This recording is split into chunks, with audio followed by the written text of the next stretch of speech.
Ang intense ng mga kaganapan ngayon sa abot kamay na pangarap sapagkat magugulantang si Annalyn dahil sa mga aaminin sa kanya ni Doc Lyndon. Dito nga ay hindi na makakayanan ng konsensya ni Doc Lyndon at sasabihin na nga niya kay Annalyn ang mga nalalaman niya tungkol sa nangyaring aksidente kay Don Pepe. Samantala ay nagpasabog na naman nga ng kasamaan itong bruhang si Moira dahil sa guguluhin ito ang masayang kainan nila Giselle, Lynette, Annalyn at Justin. Ikakagulat nga nilang apat ang laman ng cake nila dahil sa imbis na surprise gift ay nakasulat dito ang mga bagay na sobrang kinaiinisan nila.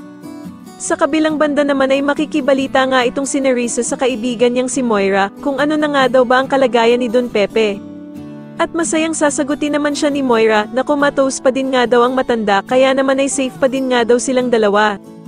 Ikakagulat naman ni Nerissa ang sagot sa kanya ni Moira, at tatanungin niya nga ito kung bakit nga daw siya nito dinadamay.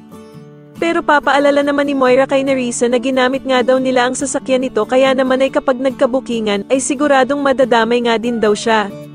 Samantala matapos ngang mabuking ni Lynette na nanggaling itong si Moira sa loob ng kwarto ni Don Pepe ay hindi na din tuloy papayagan ni Doc Robert si Zoe na dalawin ang kanyang lolo Pepe. Kaya naman ay gulat na gulat si Zoe kung bakit siya pinagbabawalan ni Doc Robert samantalang gusto niya lang naman daw makita ang lolo Pepe niya.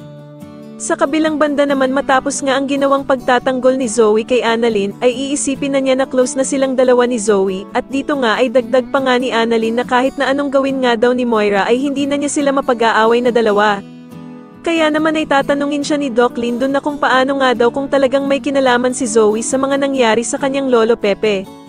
Sa tingin nyo dito na nga kaya malaman ni Annalyn ang katotohanan na maging si Zoe ay kasabwat din sa pagkakomatose ni Don Pepe, mas lalo na nga talagang nagiging exciting ang mga susunod na kaganapan kaya naman ay mas lalo pa nating abangan ang mas lalong gumigandang abot kamay na pangarap. Maraming salamat po sa inyong panonood at sana po ay masubscribe nyo ako. Maraming salamat po.